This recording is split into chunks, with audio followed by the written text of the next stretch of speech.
วัสดีครับผมชาติเจริญทรัพย์นะครับพาพี่น้องมาดูรถเกี่ยว 20 ปีไอ้ตัวน้ำ 20 ปียังแจ๋วครับไอ้เซ็งยนต์การเกษตรเกี่ยวธรนงเจ้าพายุเกี่ยวข้าวพันดาวพี่น้องขอ 15 กิโลละ 12 บาทรถมากครับข้าวสวย20 ปียังเปรี้ยปากกว้าง3 เมตรเลดผสมเหล็กเสียเฟรมจัดทองสุพรรณจัดให้ครับสายพาน5 เส้นขับตู้อีก5 เส้นขับปั๊มครับเครื่องยนต์นั้นฮีโร่ครับ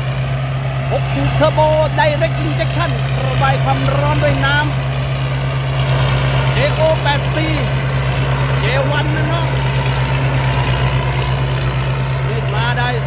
235 ตัวเหลือเฟือครับขับปั๊มใจกิ้ง23 สายขวาแล้วก็มอเตอร์นั้นใจกิ้งนะครับตัวเดิน12 ST กระบอกทำปาก2 ลูกครับ2 ตัวรถเลิก11 ลูกได้ไหมน้องทางคนอีก 2น้ำหนักอยู่ที่ 9 ตัน2 ตันครึ่งยอมรับว่ารถเกี่ยวข้าวแถวสุพรรณนี่10-20 ปี 30 ปียังเปรี้ยครับก่อนเขาจะออกมาเกี่ยวเขาจะเซ็ตระบบใหม่แล้วนะไม่ว่าจะเป็นสายพานหรือว่าจะเป็นสป็อกเก็ตหรือว่าสเตอร์โรลเลอร์โซ่เช็คครับโซ่ก็ใช้ได้ประมาณสัก 3,000 ไร่ครับนะโอ้ช่วงล่างแมงป่องนะพี่น้องหรือว่าช่วงล่างสกอร์เปียนไร่ละ550 บาทผมขับเอาไปไร่ละ50เชื้อเพลิงอีก100ครับ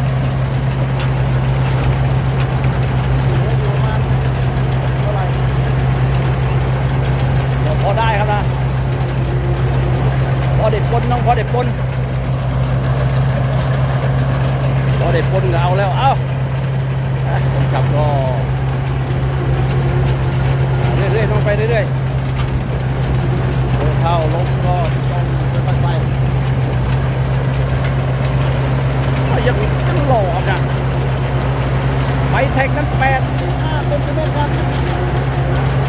ไฟแท็กยาวเลย8.5 เซนติเมตร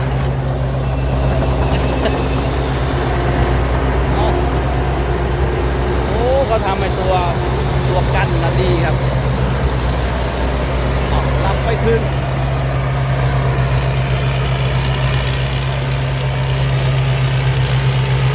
รับหลังหันอีกหม้อน้ำยังเป็นรุ่นเก่าอยู่ครับนะยังเป็นทองเหลืองอยู่ยังไม่เป็นอลูมิเนียมครับเชื้อเพลิงยังเป็นเหล็กอยู่แต่สภาพโดยรวมเนี่ยรอครับนะนี่รับปล่อยก็ไม่ต่ำกว่า50แล้วน้อง50 60 70สบายๆครับก็สมบูรณ์มากโซ่นั้น48 ข้อครับช่วงล่างนี่ปึ๊กมากครับนะรถรุ่นใหม่รถปูนี่สู้ไม่ได้ครับถ้าดูเฟรมนะเฟรมก็ใหญ่มากครับเหล็กแข็ง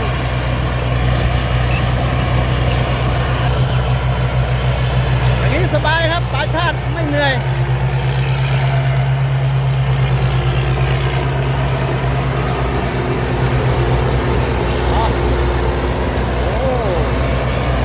เล่นตรงนี้เลยกลับไปกลับมากันครับโอ้ส่วนฟางนี่สวยครับว่าต้นข้าวในสูงประมาณ150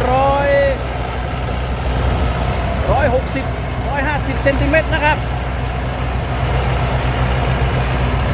ไอ้สิ่งยนต์การเกษตร เกี่ยว เดียวทรนงโอ้สมัยก่อนดังมากครับนะในยุคยุค2000เนาะโอ้วางออกเนาะข้าวนี่ก็ดกนะผมทำนานี่ก็เก่งนะดูแลข้าวเนี่ยยอดเลย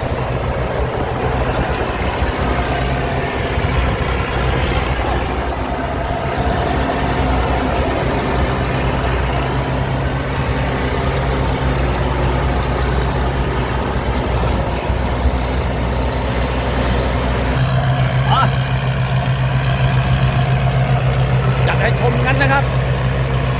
แม่มาเจอปลาแปะ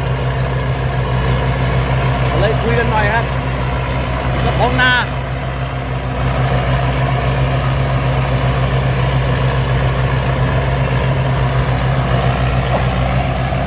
ผลงานกันเกี่ยวก็ดีครับนะไม่มีข้าวร่วงข้าวหล่นครับเสียประมาณ 2%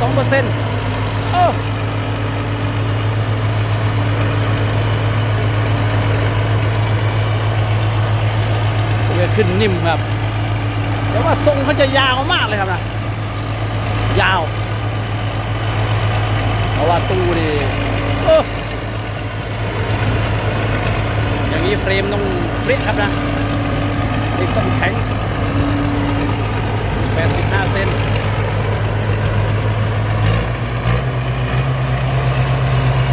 เร่งเครื่องแล้ว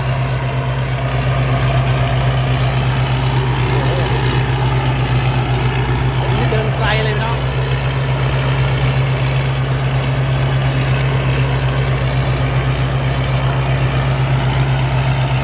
เริ่มเข้าก็พอ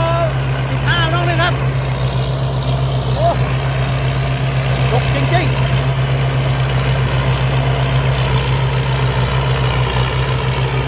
ไปแล้วลูกเฮ้เวลาผมรีวิวผมจะดูข้าวหล่นนะครับ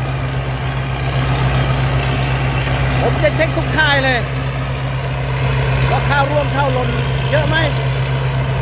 นี่ครับเทคนิคกองกลางนะรู้หมดน้องรู้หมด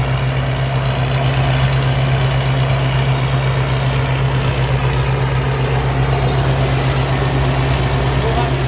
โอ้แข่งกันหน้าด้วยนะเยอะ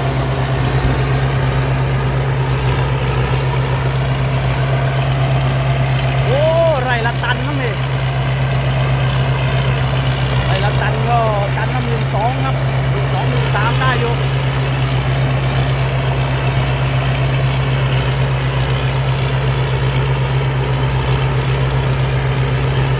เดี๋ยวเหลือนิดนึงครับของนาตังเก็บ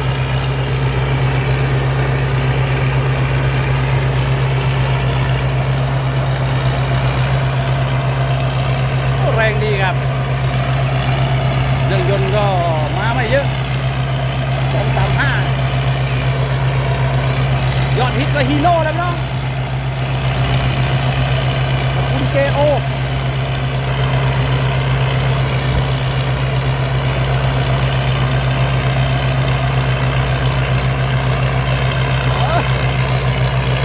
ยิงเดินน้ำยุบพลิกเข้าตั้งเร่งเลยลูกเพ่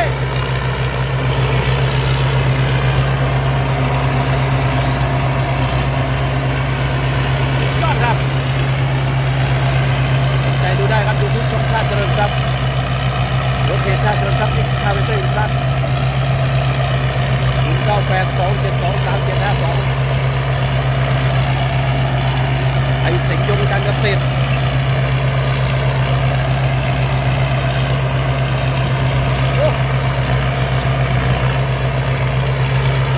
ยอมรับมา20 ปีนะ20 ปียังเกี่ยวได้ขนาดนี้เนาะยังสมบูรณ์นะตันละ12,000ครับ10 ตันก็120,000ให้ดูข้าวครับเนี่ยตกมากไปน้องเลย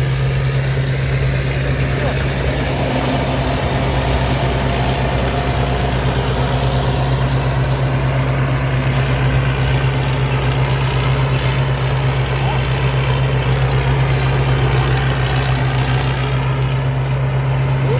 ตัดมุมนะครับ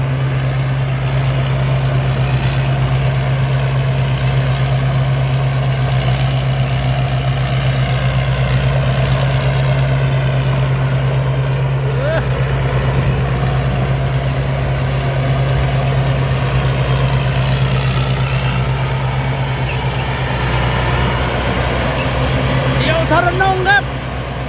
เจ้าพายุ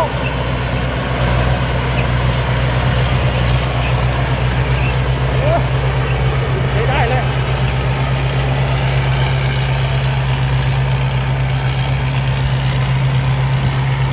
มีคันนะครับคันนั้นประมาณ16 ปีครับแพ็คคู่เลย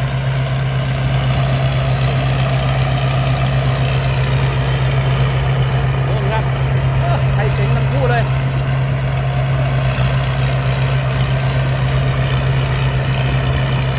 ใจดูได้ครับยูทูบช่องชาติเจริญทรัพย์และเพจชาติเจริญทรัพย์เอ็กซ์คาเวเตอร์ทุกท่าน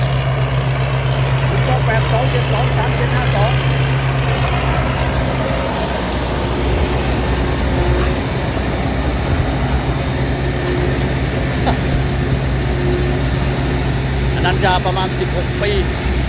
อันนี้20 ปีคันนี้ครับว่าเครื่องยนต์ปั๊มเนี่ยตัวเดียวกันสเปคเหมือนกันนะพี่น้องฝากกดติดตามด้วยครับสวัสดีครับ